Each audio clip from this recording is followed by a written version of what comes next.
The King of Clients, Episode 3, The Geography of Evil. True peace is not merely the absence of tension, it is the presence of justice. Dr. Martin Luther King, Jr.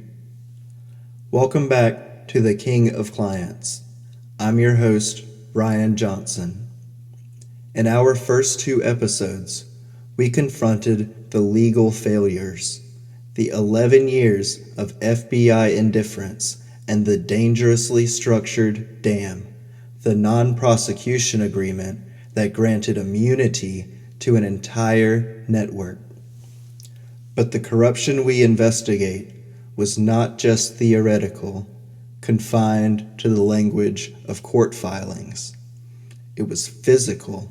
It was operational. It required a vast global infrastructure that served one purpose: isolation, control, secrecy. Today, we analyze the places themselves. We look at the architecture of the crime, the literal geography that allowed the King of Clients to operate beyond the reach of American law. Our first stop is the epicenter of the betrayal, the private islands in the U.S. Virgin Islands. The main island, Little St. James, became a fortress of abuse. Think about the sheer audacity required to purchase an island and dedicate it to crime. Victims were flown in on private jets, then taken by helicopter from the main airport to the island. Once there, they were utterly cut off, isolated from the outside world, from phones, from law enforcement, from any hope of escape. This was not just a home. It was a closed environment, a state within a state, funded by the American financial system. The existence of that island proves that the King of Clients did not fear the law. He expected to operate outside it.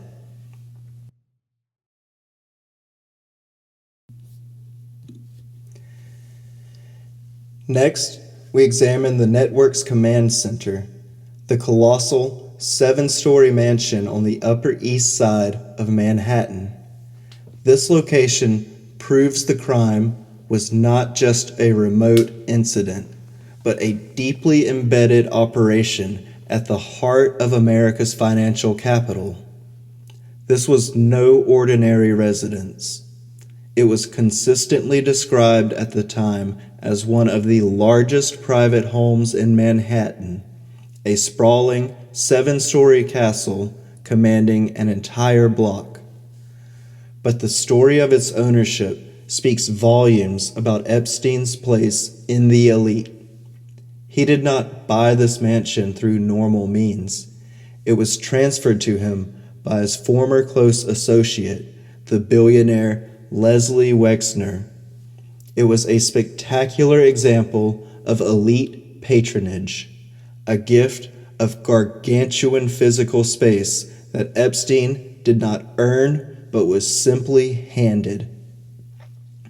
The Manhattan Mansion, this monument to unearned wealth, was allegedly used for recruitment, documentation, and coordination.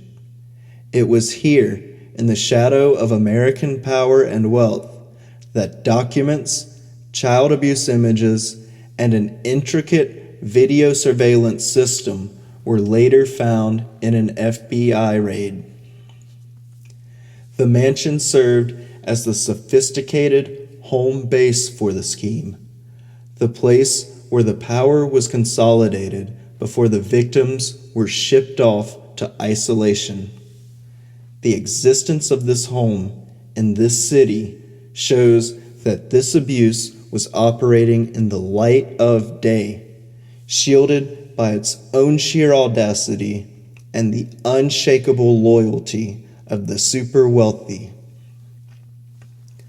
Finally, the properties that represent the vast indifference of the government. There was the sprawling Zorro Ranch in New Mexico, 10,000 acres, completely secluded with its own private airstrip. This was the base of deep, remote seclusion where the movement of people could be completely hidden. There was the Palm Beach residence, the house where so many victims were first lured and the place where the king of clients served his notorious jail sentence. The irony is devastating. The same house that served as the primary tool of the crime was the address he was allowed to return to day after day under the guise of work release. The scope of this crime was always larger than America. The king of clients was granted global impunity, operating with absolute confidence that no jurisdiction would touch him. The proof lies in his luxury apartment in Paris. This was not a vacation home. It was a command center in the heart of Europe, used to coordinate the flow of victims across continents. The very existence of this international real estate portfolio, the island fortress in the Caribbean, the mansion in Manhattan, the luxury apartment in Paris, reveals the scale of the corruption. This was a crime deliberately designed to be too vast, too wealthy, and too complex for any one police force to dismantle. The law enforcement failures we detailed in episode 2 guaranteed him safe passage to and from these global hubs. Injustice anywhere is a threat to justice everywhere, and the king of clients ensured his injustice had a home in every major corner of the Western world. The legal system did not fail to stop this crime. It refused to stop it. The geographical evidence confirms the massive, premeditated betrayal. Look at the map. Look at the deeds. The land was used to silence the victims. The land was used to shield the powerful. The land was used to defy the most fundamental promise of our Constitution. These properties, the remote island, the hidden ranch, the fortress in Manhattan, are the physical embodiment of the king of clients' belief that he was above the law and that every institution was for sale. We ask the moral question that these places demand, not to speculate, but to declare the answer. Why were federal and local agencies unable or unwilling to investigate and disrupt this pattern of cross-state and international crime for so long? The answer is that the system was structured to protect itself. The FBI would not arrest him because the Justice Department had already made the deal. The banks funded him because the profits were too great. We must look at this moral desert, but we must not surrender to despair.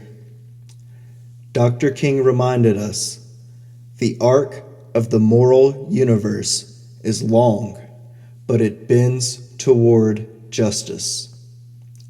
That arc will not bend by itself. It requires our deliberate action. It requires the power of our unified conscience to apply pressure. The land was defiled, but the soil of truth remains fertile. Our moral audit must confront the reality that the very land under our feet, the land meant to secure justice for all, it was sold to serve a single criminal enterprise.